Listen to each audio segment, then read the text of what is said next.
नमस्कार. श्री स्वामी समर्थ. जय जय स्वामी समर्थ.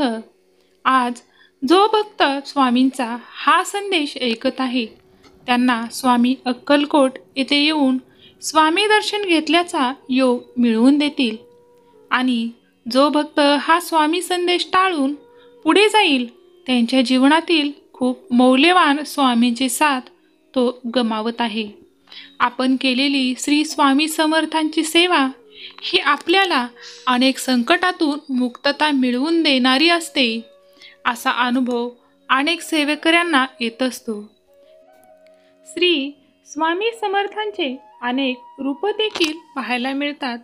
लहान मुलांसोबतचे खेळणे असो किंवा प्राणी मात्रांवरचे प्रेम असो, स्वामींच्या अनेक कथा आहेत.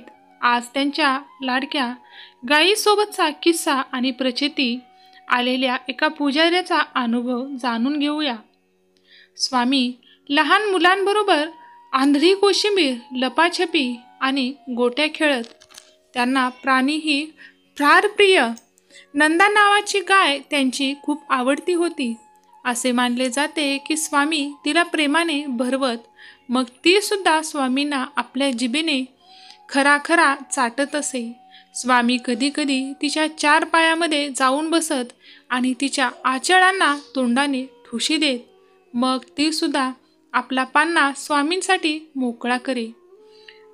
धारोष्ण दूध मनसोक्त पिऊन झाल्यानंतर स्वामी नंदा गाईला मिठी मारून माझी मायगती असं म्हणत आणि दुधाने माखलेल्या आपल्या अंगाकडे पाहत स्वतःच हसत. स्वामी भक्तांना विचारतात, आम्ही कोण आहे?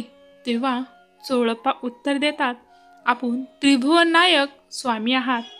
तरीही स्वामी संतुष्ट होत नाहीत. स्वामी म्हणतात, आज जर बाळप्पा असता तर त्यांनी अचूक उत्तर दिले असते. तेव्हा स्वामींचा यशवंत नावाचा एक शिष्य मंगळवेढ्याला मामलेदार होता. त्यावेळेला मंगळवेढ्याला दुष्काळ पडला होता. लोक अन्न पाण्याला पारखे झाले होते. लोकांचे हाल पाहून यशवंताच्या घशातून अन्न उतरत नव्हते.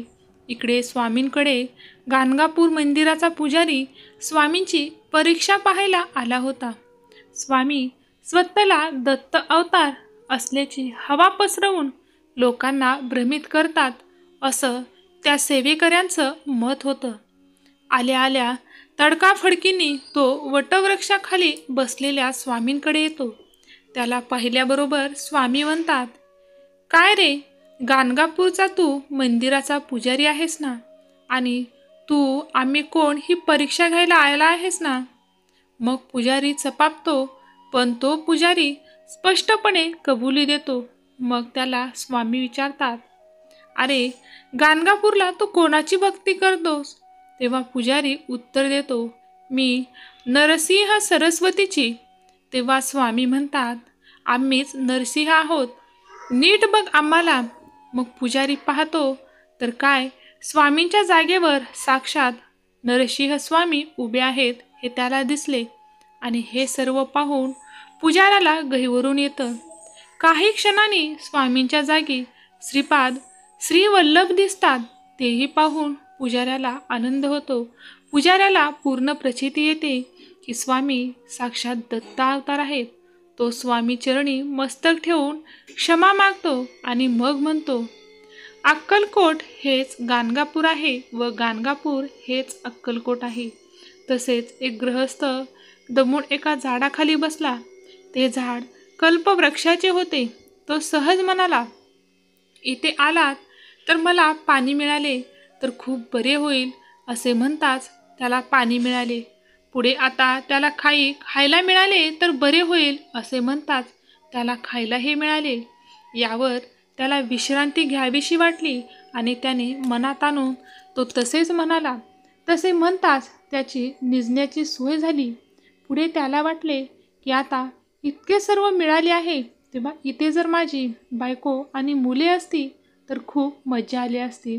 असे म्हणताच तो जिथे आहे तिथेच त्याचे मुलगा, मुलगी आणि पत्नी आली. एवढे झाल्यावर त्याला वाटले, आपण जी इच्छा केली ती सर्व मिळाले, पण जर आपल्याला आता इथे मरण आले तर काय होईल? असे म्हणताच तो मरण पावला.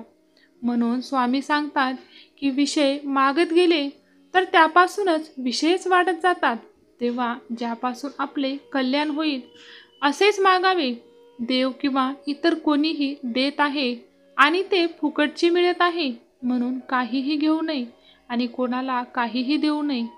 एका भिकाऱ्याला राजा म्हणाला की तुला काय मागायचे असेल ते माग, तू जे मागशील ते तुला मी देणार आहे. मग त्या भिकाऱ्याने त्यांना आपल्याला पांघरायला गोंधळी मागितली. मग पण त्याने मागितले असते तर अर्धे राज्यही द्यायला तो राजा तयार होता. पण त्याच्यापाशी त्याने फक्त घोंगडी मागितली. म्हणूनच समर्थ द्यायला भेटल्यावर त्यांच्याजवळ काय मागायचे हे नीट विचार करून मागावे. म्हणूनच भगवंतापाशी त्यांच्या भक्तींनी हीच याचना करावी की काय मागितल्याने आपल्याला समाधान मिळते आणि मग दुसरी काही मागण्याची इच्छाच होत नाही. भगवंताचे अवतार कसे झाले आहे तर ते आपण पुढे पाहू. तर भक्ताकरिताच देवाला अवतार घ्यावे लागले आहेत. अवतार घेतल्यावर नुसते भक्ताचेच काम होते असे नाही, तर त्यामुळे इतरांनाही देव आहे ही भावना निर्माण होते. आपण त्यांना शरण जाऊन त्यांचे आभार मानावे, म्हणजे आपल्याला मग इतर कोणत्याही बाबतीत काळजी करण्याचे कारण उरत नाही. भगवंत हा अत्यंत दयाळू आहे. लोखंडाने परिसाला मारले तरी त्याचे सोनेच बनते.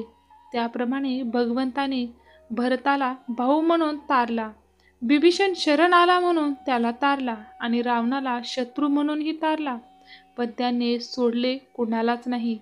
असा भगवंत जोडायला नामाशिवाय दुसरा कोणताच उपाय नाही. आणि स्वामी समर्थ महाराज यांना भक्ताकडून कशाचीच गरज नाही. फक्त तुम्ही करत असलेले स्वामींचे नामस्मरण आणि स्वामींची जीवाभावाने अंतःकरणाने करत असतील अशी सेवा, जी तुमच्या जीवनाचा उद्धार करण्यासाठी तुमच्यासोबत असणारी शेवटची शिदुरी असेल. कारण तुमच्या जीवनात तुम्ही कमावलेल्या पुण्याशिवाय कुठल्याच गोष्टीची गोळाबेरीज होत नाही आणि हिशोब होतो तो फक्त तुमच्या कर्माचा आणि तुमच्या चांगुलपणाचा.